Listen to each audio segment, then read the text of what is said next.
Our specialty is basically our hydraulic components for Komatsu and Brand X. We average probably 60 components a month, from steering cylinders, hydraulic components, pumps, valves, big pull-down cylinders for drills. We do spindle components for the smaller quarry trucks, front suspensions, rear suspensions, multiple brands. That is why this facility was built originally, and then we expanded through time. I think our quality is top-notch. Cost savings for remanufacturing their component.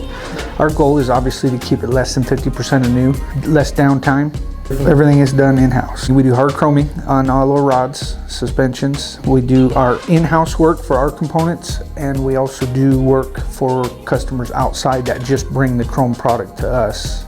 People from all over the place. They'll bring their chrome work to us. We're delivering them a good product, a REMAN product. We strive on doing a quality job here. We truly do. It's huge savings as long as everything's repairable.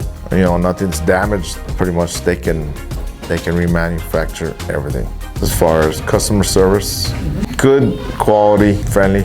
There's a lot of communication. They've been doing pretty much all my hydraulic work, and I haven't had any problems whatsoever. When you're spending that much money on something that's pretty vital, you want it done right. And their in-house chroming is done right here. Whereas other companies, they have to bring it to places like this, you know, so that's what makes them stand out.